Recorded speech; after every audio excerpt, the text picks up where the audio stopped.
Hi friends, சின்ன மருமகள் சீரியலோட predictions பார்க்கலாம். தமிழ்ச்செல்வியோட பிறந்தநாளை பாட்டி சந்தோஷமா கொண்டாடணும்னு நினைக்கும் போது ஈஸ்வரி கேக்க தூக்கி கீழே போட்டு பிறந்த நாள் வேணுமா, பிறந்த நாள் போடி பேசாம அப்படின்னு திட்டி அனுப்புறாங்க. தமிழ்ச்செல்வி ரொம்ப வருத்தத்தோட இருக்கிறாங்க. மினிஸ்டரை பாக்குறதுக்காக 4-5 பேரு திபுன்னு வராங்க. ஈஸ்வரி கேக்குறாங்க, என்ன வேணும், எதுக்காக பாக்கணும்? இல்ல மினிஸ்டர் பாக்கணும், முக்கியமான ஒரு விஷயம் மினிஸ்டர் கிட்ட பேசணும்னு சொல்லிட்டு மினிஸ்டரை பாக்குறதுக்காக போறாங்க. ராசாங்கம் கேக்குறாரு, அப்படி என்ன முக்கியமான விஷயம் சொல்லுங்க ஐயா.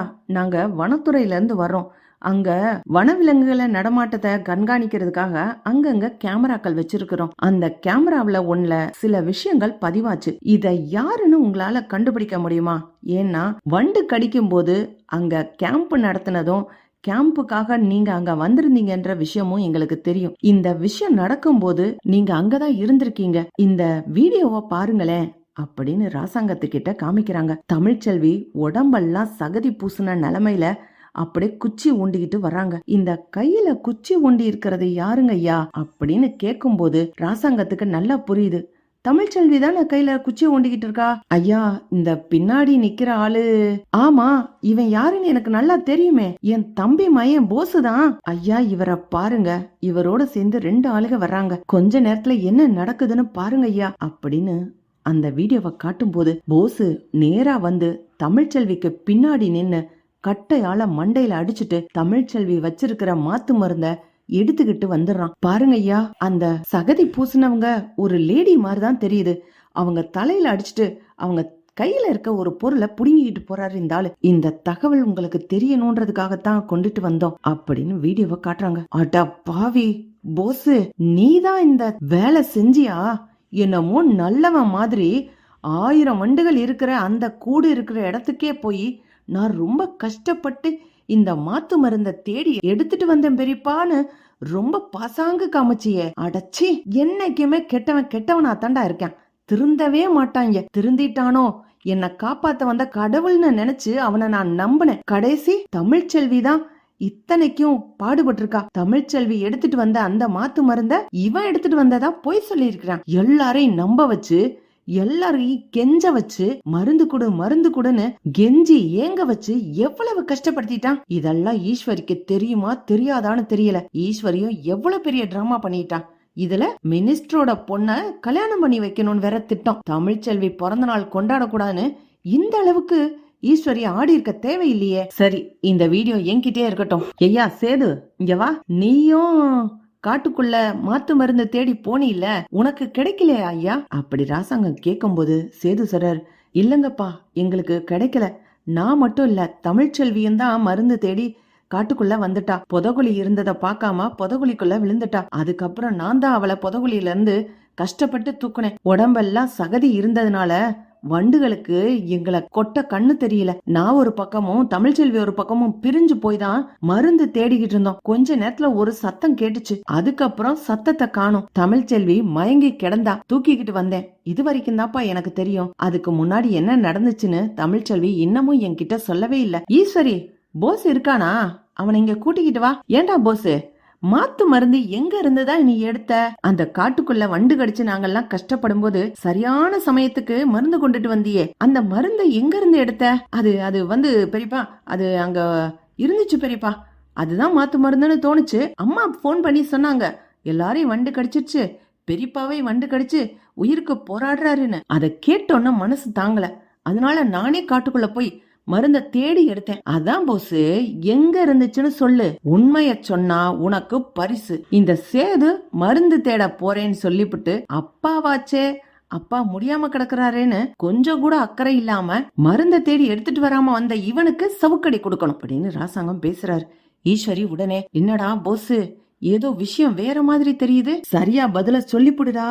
உங்க பெரியப்பா ராசாங்கம் ஏதோ சூட்சமமா கேள்வி கேட்கிற மாதிரி தெரியுது. ஆமாம்மா, எனக்கும் அப்படிதான் தோணுது. ஆனா இந்த மருந்து எங்க இருந்து எடுத்துட்டு வந்தா தமிழ்ச்செல்வின்னு எனக்கு தெரியாதே. எதையாவது ஒரு கதையை அடிச்சு விடுறா, நானும் உனக்கு ஒத்துழைச்சு பேசுறேன் அப்படி ஈஸ்வரி சொன்ன உடனேயே போசும், ஆமா பெரியப்பா, அங்க ஒரு மரத்துல இருந்துச்சு பெரியப்பா. தமிழ்ச்செல்வி இங்க வா. நீ எதுக்கு காட்டுக்குள்ள போன? மருத்துவ கேம்ப்ல தானே நீ இருந்திருக்கணும். நீ என்னத்துக்காக அங்க போனோம்? நீ அந்த மாத்து மருந்து எங்க இருந்துச்சுன்னு கண்டுபிடிச்சியா? உண்மைய மறைக்காம சொல்லு அப்படின்னு ராசாங்க கேட்ட உடனே தமிழ்ச்செல்வி, மாமா அத நான் இப்ப சொன்னா நல்லா இருக்காதுங்க மாமா. பரவாயில்ல தமிழ்ச்செல்வி, எல்லாத்தையும் சொல்லு. என்ன நடந்துச்சுன்னு சொன்னா நான் புரிஞ்சுக்கிறேன். நான் மாத்து மருந்து தேடி போனது உண்மைதான், புதகுழிக்குள்ள விழுந்ததும் உண்மைதான். உடம்பெல்லாம் சகதிய பூசிக்கிட்டு ரொம்ப கஷ்டப்பட்டு வண்டு இருக்கிற அந்த மரத்தை தேடியும் போனேன். சாமியார் சொன்ன மாதிரி அங்க நிறைய வண்டுகள் இருந்துச்சு. அந்த வண்டுகளை எல்லாத்தையும் சாகடிச்சிட்டு அந்த மாத்து மருந்து இருந்த அதையும் எடுத்துக்கிட்டு தான் வந்தேன். வந்த உடனே இவரு தான் வேறொரு பக்கம் தேட போயிருக்காரே, மருந்து கிடைச்சிருச்சுன்னு சொல்லி அவரை சத்தம் போட்டு கூப்பிட்டேன். செத்த நேரத்திலேயே என்னை யாரோ பின்னாடி தலையில அடிச்சிட்டாங்க. நான் அங்கனக்குள்ளேயே மயங்கி கீழே விழுந்துட்டேன். அதுக்கப்புறம் யாருன்னு தெரியாது. அதுக்கப்புறம் இவங்க தான் என்னைய தூக்கிட்டு வந்து கேம்ப்ல சேர்த்ததாக சொன்னாங்க. என்ன நடந்துச்சுன்னு எனக்கு தெரியல. மருந்து தேடி கண்டுபிடிச்சேன் தான், ஆனா கொண்டு வந்து என்னால சேர்க்க முடியல அப்படின்னு தமிழ்ச்செல்வி சொல்லும் போது ராசாங்க சொல்றாரு, அப்படின்னா மருந்த தேடி கண்டுபிடிச்சது தமிழ்ச்செல்வி தான். போஸ் எங்க இருந்து வந்தான்? போஸ் நீ எங்க இருந்து மருந்த கண்டுபிடிச்ச? அப்ப தமிழ்ச்செல்வி கண்டுபிடிச்சா மருந்து எங்க? அப்படி ராசாங்க கேட்ட உடனே போஸ் திருன்னு முழிக்க ஆரம்பிக்கிறேன். ஏன்னா விஷயம் எல்லாமே எனக்கு தெரியும். தமிழ்ச்செல்வி தான் மருந்த தேடி கண்டுபிடிச்சா. தமிழ்ச்செல்வி சேதுவ மருந்து கிடைச்சிருச்சுன்னு சொன்ன நிமிஷத்துல போஸ் பின்னால நின்னு தமிழ்ச்செல்விய அடிச்சிட்டான். தமிழ்ச்செல்வி கையில இருந்த மருந்தை எடுத்துட்டு இங்க கேம்புக்கு வந்தாச்சு.